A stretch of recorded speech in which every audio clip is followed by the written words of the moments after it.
കദീസ എന്താ പിരങ്ങക്ക? കദീസ അടുത്ത മാസം ഞാൻ നാട്ടിക്ക് വരികയാണ്. അതെന്ത് പറ്റി? നാട്ടിക്ക് വരുന്നു അത്ര തന്നെ, അതില് വേറെ ചോദ്യമില്ല. അല്ല കാക്ക, അതിന് ലീവ് ഉണ്ടോ? ലീവ് ഉള്ളോണ്ടല്ലേ ഞാൻ വരുന്നത്. മണ്ടത്തരം എങ്ങനെ ചോദിക്കല്ലേ കദീസ. അതിനെന്തിനാ കാക്ക ഇങ്ങനെ എന്നോട് ചൂടാവണേ? ഞാൻ ചൂടായിട്ടൊന്നുമില്ല, കാര്യം പറഞ്ഞതാ. എന്നാ ശരി, ഞാൻ ഫോൺ വെക്കാണ്. എന്നാ ശരി കാക്ക. കാക്കക്ക് കാര്യമായിട്ട് ആളെന്തോ പ്രശ്നമുണ്ട്. നാട്ടിക്ക് വന്നോട്ടെ, ഇവിടെ നിന്ന് സമാധാനത്തോടെ നിന്നോട്ടെ, ഞാനൊന്നും പറയണില്ല. ഓൻ അങ്ങനെ വിട്ടാ ശരിയാവൂല.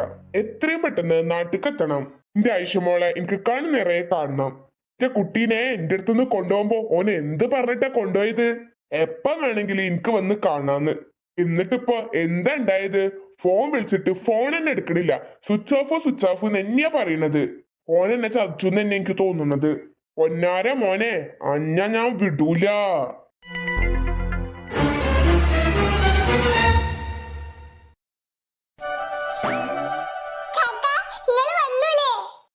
നമ്മളെ മോളെടെ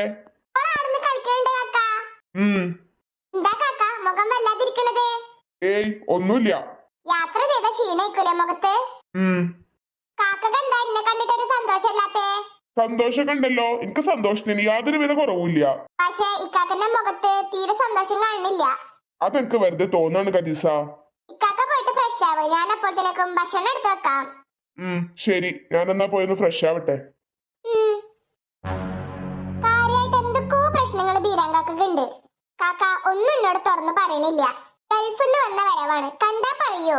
മുഖത്ത് ഒരു സന്തോഷമില്ല. എത്രയോ കാലത്തിന് ശേഷമാണ് നാട്ടിക്ക് കാക്ക വരുന്നത്. എന്നിട്ടോ മുഖത്ത് ആ സന്തോഷോ സ്നേഹോ ഒന്നും കാണാനില്ല. എന്റെ പണ്ടത്തെ ബീരാങ്കാക്കേ അല്ലത്. ഒരുപാട് മാറിപ്പോയി. കാക്ക വരി, ഭക്ഷണം എടുത്ത് വെച്ചിക്കണേ. എനിക്കിപ്പോ തിന്നാനൊന്നും നേരല്ല. കാക്ക ഏട്ടാ പോവാൻ മാറ്റിക്കാണല്ലോ, ഏട്ടാ പോവാൻ നിക്കണേ. എനിക്ക് എന്റെ ഒരു ഫ്രണ്ടിനെ അർജന്റ് ആയിട്ടൊന്ന് കാണണം. കാക്കോ ഗൾഫിൽ നിന്ന് വന്നിട്ട് ഇവിടെ നിന്നും കഴിക്കാതെ ഏട്ടാ പോണത്? ഞാൻ പറഞ്ഞില്ലേ എനിക്ക് അർജന്റ് ആയിട്ട് ആ ഫ്രണ്ടിനെ കാണാൻ പോണെന്ന്. കാക്ക ഫ്രഷ് ആവാൻ പോണ മുന്നേ ഞാൻ ഭക്ഷണമൊക്കെ റെഡിയാക്കി വെച്ചു. അതിപ്പോ കഴിക്കേണ്ട സമയമല്ല. കാക്ക അങ്ങനെ പറയല്ലേ. അതിസാഹിച്ച് വെറുതെ തന്നെ ചൂടാക്കാൻ നിക്കല്ലേ. എനിക്ക് സമയമല്ല എന്ന് പറഞ്ഞ സമയമല്ല. കാക്കോ ആ ഭക്ഷണം കഴിച്ചിട്ട് പോയിക്കോളി. നിങ്ങൾക്ക് ഇഷ്ടപ്പെട്ട എല്ലാ കറിയും ഞാൻ ഉണ്ടാക്കിക്കണേ. ഞാൻ വന്നിട്ട് കഴിച്ചോളാന്ന് എന്നോട് പറഞ്ഞില്ലേ? എന്നാ ശരി, നിങ്ങൾ പോയിക്കോളി. എന്തൊരു കഷ്ടാത്. ഈ ബീരാങ്ങാക്കൊക്കെ എന്തീ പറ്റിയത് പഠിച്ചോനെ? ഏടെ പോയി ഓന്? എല്ലാം ഇട്ടിട്ടും ഒരൊറ്റൊന്നും ഇതിന്റെ ഉള്ളിൽ ഇറങ്ങി വരുന്നില്ലല്ലോ. ഇവിടുന്ന് വിളിച്ചോക്കാം. ജെയിംസേ, ജെയിംസേ. ഇതാരാ എന്റെ വീടിന്റെ മുന്നിൽ നിന്ന് ജെയിംസ് ജെയിംസ് എന്ന് വിളിക്കുന്നത്? Hey excuse me. ആരാ? ഇതന്നാ എനിക്ക് നിങ്ങളോടും ചോദിക്കാനുള്ളത്. നിങ്ങളാരാ?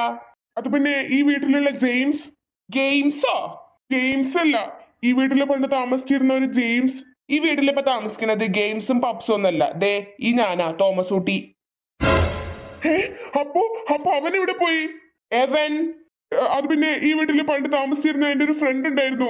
ആനെന്നെ ഇപ്പൊ ഈ വീട്ടിൽ വന്നിട്ട് 1 വർഷമായി. എടാ നീ എന്നെ ചതിച്ചു അല്ലേടാ? എന്തൊക്കെയാ തനി പറയണേ? താനൊന്ന് തെളിയിച്ച് പറ, താൻ ആരന്വേഷിച്ച് ഇങ്ങോട്ട് വന്നേ? എന്റെ ഒരു സുഹൃത്ത് ഈ വീട്ടിൽ താമസിച്ചിരുന്നു. പേര് ജെയിംസ് എന്നാ. ഓ, ഇപ്പൊ കുറച്ച് വർഷമായിട്ട് ഞാൻ ഗൾഫിലായിരുന്നു. അതെയോ? അതെ, ഇപ്പൊ ഞാൻ ഗൾഫിൽ നിന്ന് ലീവിന് വന്നതാ. ഞാനിവിടെ തേടി വന്നപ്പോ അവനെ കാണാനില്ല. നിങ്ങൾ വിഷമിക്കണ്ട, നിങ്ങളുടെ സുഹൃത്തിനെ നിങ്ങൾക്ക് എന്തായാലും കണ്ടെത്താൻ സാധിക്കും. എങ്ങനെ കണ്ടെത്താനാ? അവന്റെ ഫോണിൽ വിളിച്ചിട്ട് കിട്ടുന്നേ ഇല്ല. സ്വിച്ച് ഓഫ് തന്നെയാ പറഞ്ഞോണ്ടിരിക്കണേ. ഞാനിതേ ഈ വീട്ടില് വാടകയ്ക്കാ നിക്കണത്. അപ്പൊ ഈ വീടിന്റെ മുതലാളി ജെയിംസ് ആണോ? അയ്യോ അല്ല, ജെയിംസ് ആണെങ്കിൽ ഞാനത് നേരത്തെ പറയില്ലേ തന്നോട്? അത് ശരിയാ. ഈ വീടിന്റെ ഉടമയുടെ പേര് രമേശ് എന്നാ. ഓ, മിക്കവാറും രമേശിന് ഈ വീട് വിറ്റത് തന്നെ ജെയിംസ് ആയിരിക്കും. അത് ശരിയാ. അപ്പോ താൻ ഒട്ടും വൈകിക്കാതെ രമേശിനെ പോയി കണ്ടോളൂ. അയാളെ നമ്പർ വല്ലതോ? ഞാൻ തരാം. Thank you. അയാളോട് ചോദിച്ചു നോക്കൂ, ചിലപ്പോ എന്തെങ്കിലും വിവരം തീർച്ചയായും കിട്ടും. Thank you sir, thank you so much. നിങ്ങൾ ഇവിടെ ഒറ്റയ്ക്കാണോ? അതെ, ഞാൻ ഈ വീട്ടിൽ ഒറ്റയ്ക്കാ. ജോലി കഴിഞ്ഞ് വരുന്ന വരവാ. മക്കളും പേരമക്കളൊക്കെ അങ്ങ് ഗൾഫിലാ. എന്നോട് എന്റെ മക്കള് 100 വട്ടം പറഞ്ഞതാ ഒരു പണിക്കും പോണ്ടാന്ന്. പക്ഷേ എനിക്കിങ്ങനെ വെറുതെ വീട്ടിലിരിക്കുന്നത് ഒട്ടും ഇഷ്ടമല്ല. ഓ, ഞാൻ കഥ പറഞ്ഞ് തന്നെ മുഷിപ്പിച്ചു അല്ലേ? ഏയ്, അതൊന്നും കുഴപ്പമില്ല സാർ. താനെ ഒട്ടും വൈകിപ്പിക്കേണ്ട, ഞാൻ രമേശിന്റെ നമ്പർ തരാം. താന് രമേശായിട്ട് കോണ്ടാക്ട് ചെയ്, എന്നിട്ട് എത്രയും പെട്ടെന്ന് നിങ്ങൾ തമ്മിൽ ഒന്ന് കണ്ടുമുട്ടാൻ നോക്ക്. ശരി സാർ, എന്നാ ഞാനങ്ങോട്ട്. പൊയ്ക്കോളൂ. എന്റെ ആ സുഹൃത്തിനെ എത്രയും പെട്ടെന്ന് കണ്ടെത്താൻ സാധിക്കട്ടെ എന്ന് ഞാൻ പ്രാർത്ഥിക്കാം. ശരി sir. Excuse me. Yes. Ramesh. അതേടോ, ഞാൻ തന്നെയാ രമേശ്. സാറേ, ഞാൻ വന്ന കാര്യം. പറയടോ, എന്താ തനിക്ക് എന്നോട് പറയാനുള്ളത്? അത് പിന്നെ സാർ ഇപ്പൊ വാടകയ്ക്ക് കൊടുത്ത വീടില്ലേ, ആ വീട്. ആ വീട് സാർ ആരെടുത്തെന്നാ മുൻപേ വാങ്ങിച്ചിരുന്നത്? അയ്യോ, അയാളെ പേരെനിക്ക് അങ്ങോട്ട് കിട്ടുന്നില്ലല്ലോ. സാർ, അയാളുടെ പേര് ജെയിംസ് എന്നായിരുന്നോ? യെസ്, കറക്റ്റ് കറക്റ്റ്, അയാളെ പേര് ജെയിംസ് എന്നായിരുന്നു. എന്താടോ, വല്ല പ്രശ്നമുണ്ടോ? അത് പിന്നെ സാറേ, എന്താ? എനിക്ക് അയാളെ കണ്ടുപിടിക്കണം. തന്റെ അടുത്ത് അയാളെ നമ്പറൊന്നും ഇല്ലേ? ഞാൻ വിളിച്ചിട്ട് കിട്ടുന്നേ ഇല്ല, സ്വിച്ച് ഓഫ് എന്നാ പറയുന്നേ. ഓ, ഐ സി. സാറെ കയ്യിൽ അയാൾ നമ്പർ വല്ലതും ഉണ്ടോ? ഞാൻ അയാളോട് നമ്പർ ചോദിച്ചതാടോ. എന്നിട്ട്? അയാളെ പിറകെ ഞാൻ ഒത്തിരി നടന്നു ഒരു നമ്പർ കിട്ടാൻ വേണ്ടിയിട്ട്. എന്നിട്ടോ? അവസാനം അയാൾ എനിക്ക് അയാളുടെ നമ്പർ തന്നു. ഞാൻ 1-2 വട്ടം വിളിച്ചു നോക്കി, പക്ഷേ ആ ഫോണ് വർക്കല്ല. അപ്പോ നീ മനഃപൂർവ്വം കളിച്ചതാ അല്ലേടാ? എന്താടോ, അയാളെ കണ്ടുപിടിച്ചിട്ട് തനിക്കെന്താ ഇത്ര അത്യാവശ്യം? അത് പിന്നെ താൻ പറയടോ. സാറ് കണ്ടിട്ട് ഒരു മാന്യനാണെന്ന് എനിക്ക് തോന്നുന്നുണ്ട്. അതുകൊണ്ട് സാറിനോട് ഞാനൊരു സത്യം പറയട്ടെ. ഒരുപാട് കാലായിട്ട് ഈ മനസ്സിനുള്ളിൽ നിന്ന് പുകഞ്ഞ് നീറിക്കൊണ്ടിരിക്കുന്ന ഒരുപാട് രഹസ്യങ്ങളുണ്ട്. താൻ എന്താ പറയാൻ പോകുന്നത്? അത് പിന്നെ സാറ് ഞാൻ പറയുന്ന കാര്യങ്ങൾ ആരോടും പറയരുത്. ഇല്ലടോ, വളച്ചുകെട്ടില്ലാതെ താൻ കാര്യം പറ. ഓ മൈ ഗോഡ്, അങ്ങനെയൊക്കെ സംഭവിച്ചു പോയി സാറേ. അപ്പൊ മിക്കവാറും അയാള് നാട് വിട്ടിട്ടുണ്ടാവും. അതെ സാറേ, എനിക്ക് എന്റെ മോളെ വേണം സാറേ.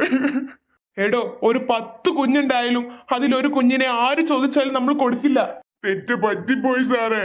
താന് ഒരു ചൊല്ലി കേട്ടിട്ടില്ലേ, കൊല്ലാൻ കൊടുത്താലും പോറ്റാൻ കൊടുക്കില്ല മക്കളേന്ന്?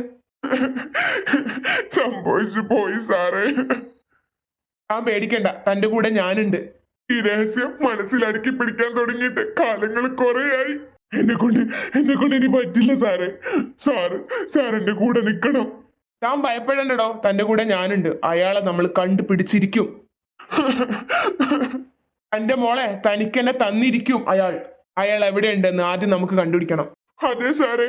ഈ ബാംഗ്ലൂർ മുഴുവനും നമുക്ക് തിരയണം. സാറിന്റെ കൂടെ കട്ടക്ക് നിൽക്കൂലേ? തീർച്ചയായും. ഇപ്പൊ എന്തോ ഒരു സുഖമുണ്ട് സാറേ മനസ്സിന്. എന്റെ രഹസ്യങ്ങള് സാറോട് തുറന്നു പറഞ്ഞപ്പോ മനസ്സിൽ നിന്ന് വലിയൊരു കല്ല് ഇറങ്ങിപ്പോയ പോലെയുണ്ട്. അതങ്ങനെയാടോ, കുറെ കാലായില്ലേ താൻ ഈ രഹസ്യം മനസ്സിൽ കൊണ്ട് നടക്കണ്. അതെ സാറേ, അറിയാതെ പൊട്ടിപ്പോയി. താൻ പേടിക്കണ്ടടോ, തന്റെ മകളെ നമ്മൾ കണ്ടെത്തിയിരിക്കും. എനിക്ക് വേണം എന്റെ മോളെ.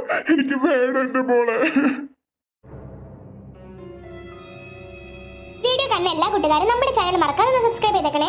ലൈക്ക് ചെയ്യാനും ഷെയർ ചെയ്യാനും കമന്റ് ചെയ്യാനും ഒന്നും മറന്നു പോയിക്കില്ല കൂട്ടുകാരെ. നമ്മുടെ ഈ വീഡിയോക്ക് സപ്പോർട്ട് തരുന്ന എല്ലാ കൂട്ടുകാരോടും ഒത്തിരി നന്ദി പറയാണേ. ബൈ ഫ്രണ്ട്സ്, അടുത്തൊരു വീഡിയോയിൽ വീണ്ടും കാണാം. Love you all.